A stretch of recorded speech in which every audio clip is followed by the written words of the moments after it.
While I was picking up our son from daycare, my husband texted, moving to Spain with Claire. I emptied our savings. Good luck paying rent. I looked at our son's small hands, took a deep breath and simply replied, thanks for letting me know. When he landed in Barcelona and checked his account, the rain was relentless that afternoon, hammering the windshield of my old Subaru as I pulled into the daycare parking lot in northeast Portland. My phone buzzed in the cup holder, a sharp ping that cut through the rhythm of the wipers. I glanced at it, expecting Christopher's usual text about picking up groceries or Mia's latest obsession with strawberry yogurt. Instead, the words on the screen stopped my breath. Asterisk moving to Barcelona with Claire. Transferred savings to my account. Good luck with rent, asterisk. My fingers froze on the steering wheel, the world narrowing to that glowing screen. Mia, my 5-year-old, was inside, probably clutching her paint-splattered backpack, waiting for me to sign her out. I was Elena Harper, 38, a freelance illustrator who traded late-night design deadlines for bedtime stories, and now, apparently, the ex-wife of Christopher Caldwell, who just detonated our life with a single text. Our savings, $45,000, scraped together over 9 years of marriage, every freelance gig, every skipped vacation, gone. The checking account had $412. Rent $2,400 was due in 4 days. I forced myself out of the car, rain soaking my hoodie as I crossed the lot. Inside, the daycare smelled of crayons and apple juice, a comforting chaos. Mia ran to me, her dark curls bouncing, her voice bright. Mommy, did you bring my bunny crackers? I knelt, pasting on a smile that felt like a lie. Not today, sweet pea. How about we grab some on the way home? My hands trembled as I signed the clipboard, the daycare teacher's cheerful chatter fading into static. Christopher's text looped in my mind, each word a fresh cut. Claire was his assistant, all sharp heels and sharper ambition, always lingering too long at his office parties. I'd ignored the warning signs, his late nights, the locked phone, the way he'd brush off my questions with a laugh. Now, those signs were a neon billboard. In the car, Mia buckled into her booster seat, humming a song about rainbows. Is Daddy making tacos tonight? She asked, her brown eyes meeting mine in the rearview mirror. Daddy's on a trip, I said, the words tasting bitter. Will of pizza, instead. Her face lit up, oblivious to the fault lines cracking beneath our lives. I typed a reply to Christopher. Asterisk, thanks for the heads up, asterisk. 3 words to mask the screen building in my chest. My heart pounded, not just from anger, but from the sudden, suffocating weight of survival. How do you keep a roof over your daughter's head when your world's been gutted? I gripped the wheel tighter, the Portland skyline blurring through the rain, and vowed Mia would never see me break. Back at our cramped Portland apartment, I tucked Mia in front of her favorite cartoon, her giggles a fleeting anchor in the storm. The rain had followed us home, drumming against the windows as I dialed the bank, my stomach knotted. The representative's voice was polite, detached, confirming Christopher had drained our savings, $45,000 into an account I couldn't access. Since it's a joint account, ma'am, there's nothing we can do, she said. I checked our checking account online, $412, not even enough for groceries and utilities, let alone rent. I sank onto the couch, the weight of Christopher's betrayal pressing against my ribs. 9 years ago, at a design conference in Seattle, he'd swept me off my feet with handwritten notes tucked into my sketchbook and promises of a life felt together. I was a graphic designer then, climbing the ladder at a small firm, my dreams fueled by late-night coffee and ambition. Christopher, a marketing hotshot, had a smile that could sell anything, including a future I believed in. We married fast, moved to Portland for my promotion, and bought a small condo by the Willamette River. When Mia arrived, I scaled back to freelancing, trading boardroom pitches for bedtime stories, while Christopher's career carried us. But cracks had formed. Unexplained charges on our credit card dinners, hotels appeared 2 years ago, after we sold our condo to fund Christopher's friend's startup, a venture that collapsed in months. He'd brushed off my questions, citing market risks, and I'd trusted him, ignoring the receipts for late-night dinners he claimed were client meetings. His mother, Margaret, never helped. She'd breeze into our lives from Seattle, her designer heels clicking with disapproval. Mia needs discipline, Elena. she'd say, her eyes flicking over my paint-stained jeans. You're too soft. Christopher never defended me, his silence a quiet betrayal. My phone rang, shattering the memory. Margaret's voice was ice. Elena, what have you done? Christopher says you're keeping Mia from him unless he pays you more. I gripped the phone stunned. Christopher told me he's moving to Spain with Claire. He took our savings, Margaret. I'm not the one lying. Don't play the victim, she snapped. I've seen the texts. You're threatening to cut him off from his daughter. Her words were a punch, revealing Christopher's deeper game. He wasn't just leaving, he was spinning a story to paint me as the villain. I ended the call, my hands shaking, not just from anger but from the dawning fear that this fight was bigger than money. It was about Mia, about truth, about the life I'd promised her. I looked at her, coloring happily on the floor, and felt a resolve harden inside me. Christopher thought he could erase us. He was wrong. The next morning, after dropping Mia at daycare, I drove to Christopher's office downtown, the Portland rain a gray curtain over the city. I needed answers, needed to see his face, to believe the man I'd married wasn't this cruel. The receptionist's smile faltered when I asked for him. Mr. Caldwell resigned last week, she said, her fingers fidgeting with a pen. Yesterday was his last day, last week. My voice sounded hollow, like it belonged to someone else. He was here Monday, she avoided my eyes. He submitted his resignation 2 weeks ago. I'm sorry, I can't discuss personnel matters. 2 weeks. While I'd been planning Mia's preschool art show, Christopher had been dismantling our life. I thanked her, my legs numb as I walked to the elevator. The truth sinking in, this wasn't impulsive. It was calculated. In the parking garage I called Christopher's friend Sam, who'd always been kind but distant. Hey, Elena, he answered, his voice cautious. You okay? You knew, I said, the accusation slipping out. You knew he was leaving. His silence was answer enough. He made me swear not to tell, Sam finally said. Said he needed a clean break. That clear made him happy. And you and Mia would be better off without him. Happy? The word burned. He took our savings, Sam. Did he tell you that? Jesus, no, he said, his voice low. I didn't think he'd go that far. I hung up, the betrayal of fresh wound. Back home, a certified letter waited, Christopher's divorce petition filed a week ago, listing his Barcelona address and relinquishing all parental rights to Mia. A note from his lawyer claimed I had substantial savings to cover our needs, a lie that twisted the knife. I searched Christopher's desk, desperate for anything to fight back.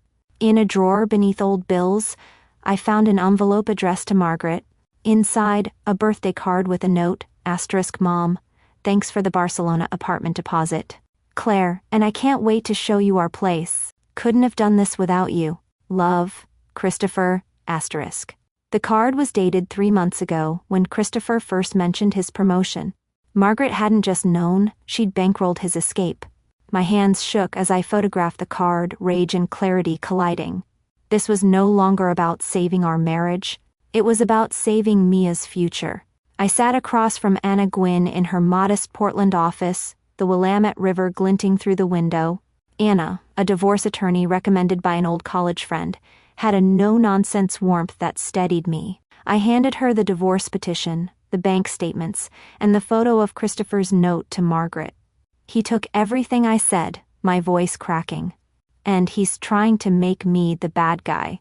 Anna's eyes narrowed as she reviewed the documents. What Christopher did isn't entirely illegal. Joined accounts give him access, but it's despicable. Judges don't take kindly to this. We can file for emergency child support and try to freeze his assets. She leaned forward. We need proof he's earning income while dodging his responsibilities. I nodded, clutching screenshots of Christopher's text and the bank transfer. That evening, my parents called from Eugene. Their voice is a lifeline. We're covering your rent, Mom said firmly. You're not alone, Elena. Their support eased the knot in my chest, giving me space to breathe to fight. Later, with Mia asleep, I searched Christopher's abandoned desk again. On our shared laptop, I found an unsent email in his drafts, addressed to Claire, with an attached resume listing his new job at Horizon Global in Barcelona, starting 2 days after his text. My heart raced. This was the proof Anna needed. I forwarded it to her, my fingers trembling with a mix of hope and fury. Christopher thought he could vanish, but I was finding the threads of his lies, pulling them apart one by one. For Mia, I'd become relentless. In the quiet of midnight, with Mia's soft snores drifting from her room, I sat at the kitchen table, Christopher's laptop open. I'd remembered his predictable passwords, Mia's birthday, our anniversary, and tried them on his cloud storage. It worked. Folders spilled open, each a piece of his betrayal, transfer confirmations, emails to Claire, and a document labeled custody plan. My stomach churned as I read it. Christopher and Margaret planned to use my postpartum depression, which I'd fought through with therapy, to paint me as an unstable mother and take Mia to Spain. The words blurred as tears stung my eyes. I trusted Christopher during those dark months after Mia's birth, when sleep was a stranger and despair clung like damp fog. He'd seemed supportive, bringing me coffee, urging me to see a therapist. Now I saw it for what it was, ammunition. Worse, Margaret's text to him, dated months ago, laid it out. Asterisk, once you're settled in Spain, we can push for custody. Her history gives us leverage. Asterisk. Among the files was a screenshot of a Cayman Islands account with our $45,000 set up with Margaret's help years ago. The discovery wasn't just a financial lifeline, it was proof of their conspiracy. I sent everything to Anna, my hand shaking not from fear, but from a growing fire. Christopher and Margaret thought they could erase me from Mia's life. They didn't know I'd fight like hell to keep her safe. My phone rang as I was helping Mia with a finger painting project, her laughter a brief reprieve. The number was unknown, but the voice was unmistakable Claire, her usual confidence frayed. "Elena, we need to talk," she said. "Christopher's falling apart and I'm done." "Why should I care?" I asked, keeping my voice low so Mia wouldn't hear. "He's hiding money from me too," Claire said. "Another account in Liechtenstein, over $200,000. He booked a flight to Portland tomorrow, and he's unhinged. I'm worried what he'll do." I stepped onto the balcony, the Portland skyline dim under clouds. "What do you want, Claire?" "Protection," she said. "If I give you evidence, I need immunity. Christopher will come after me when he knows I talked." I consulted Anna, who crafted a deal, immunity for Claire in exchange for full documentation. By evening, Claire sent bank statements showing the Liechtenstein account, plus a sworn statement detailing Christopher and Margaret's months-long plan to abandon us and secure Mia. Her betrayal of Christopher wasn't loyalty to me. It was self-preservation, but it gave me the final piece I needed. As I saved the files, my heart pounded with a strange mix of dread and triumph. Christopher was coming back, but I was ready. The Portland courthouse was a cold, imposing building, but Anna's steady presence grounded me as we prepared for the emergency hearing. Inside, we faced Christopher's lawyer, a slick man in a tailored suit, and, to my surprise, Margaret, her face a mask of disdain. "You should be ashamed," she hissed. But Anna cut her off, warning she'd be called as a witness for aiding Christopher's abandonment. In the courtroom, Anna laid out her case with surgical precision. Christopher's text, the drained savings, the Barcelona job, the Cayman and Liechtenstein accounts, and the custody conspiracy. The custody plan document, detailing their intent to use my depression against me, drew a sharp glance from the judge. Christopher's lawyer tried to spin me as the aggressor, but the judge silenced him. "I've seen enough," she said, her voice steel. She granted our motions. Christopher's accounts were frozen. I received temporary full custody of Mia, and Christopher was restricted to supervised visitation. As we left, Margaret's glare followed me, but I felt a flicker of victory. For the first time, I wasn't just surviving, I was fighting back and winning. The next morning, my phone rang, an international number. "This is Lucia Vega, HR at Horizon Global, Barcelona," a woman said. "We received an email from you about Christopher Caldwell's employment. He was terminated yesterday for undisclosed legal issues." "I didn't send any email," I said, my pulse quickening. Lucia forwarded the message, allegedly from me, with distorted claims about Christopher's custody dispute and copies of my legal documents. My apartment was untouched, leaving one suspect, Margaret. She'd visited after Christopher's text, offering support while rummaging through my files. This was removed to sabotage Christopher's job, ensuring he couldn't pay support and weakening our court order. Christopher called minutes later, his voice raw with rage. "You got me fired, Elena." "It was your mother," I said, forwarding him the email.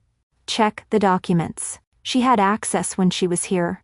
He went silent, then muttered, "I'll call you back."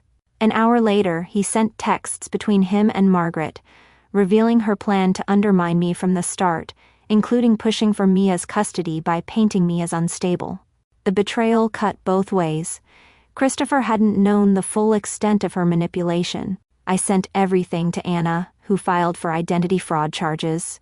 Margaret's schemes were unraveling, and I was one step closer to justice. With Claire's evidence in hand, Anna secured an emergency restraining order hours before Christopher's flight landed in Portland. Airport security detained him, serving the order and a summons for the next day's hearing. His call from the security office was venomous. "I came to fix things, Elena." With a one-way ticket, I shot back. "Claire's intel proving true. See you in court." The hearing was a reckoning. Anna presented the Liechtenstein account, the custody conspiracy, and Margaret's identity fraud. Christopher's lawyer floundered, his defense crumbling under the weight of evidence. The judge ordered a forensic accounting, uncovering not just our $45,000, but additional funds Margaret had hidden for Christopher. The courtroom felt electric, each ruling a brick in the wall I was building around Mia's future.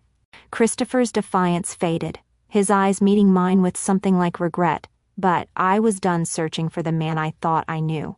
The months after the hearing brought a quiet justice. The forensic accounting exposed Christopher and Margaret's hidden funds, leading to civil penalties for both. Margaret faced identity fraud charges, her social standing crumbling when her Seattle Country Club learned of her actions. Christopher's reputation in Portland's marketing world tanked, his abandonment detailed in public court records.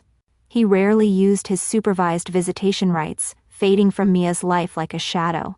Claire returned to Spain, her immunity agreement a clean break from Christopher's chaos. With the recovered funds, I bought a cozy condo in Portland's Alberta Arts District, its walls bright with Mia's paintings. I returned to full-time design, work at a firm that valued my talent and offered flex hours for single moms. Mia thrived in her new preschool, her laughter filling our home. One evening, as I tucked her into her bunny-themed bed, she asked, "Will Daddy ever visit Mommy?" "I don't know, sweetheart," I said, brushing her curls. "But we're enough, you and me." Her smile was my anchor. Christopher's text, "good luck with rent," had meant to break me. Instead, it sparked a strength I hadn't known I had, forged in the fire of betrayal and tempered by love for my daughter. I wasn't just surviving anymore, I was building a life, brushstroke by brushstroke. To everyone who's followed this journey, thank you. You've walked with me through betrayal, battles, and hard-won victories. If Elena and Mia's story moved you, hit subscribe and join us. Every canvas we paint tells a story of resilience, love, and new beginnings. Keep creating your own truth, and I'll meet you at the easel.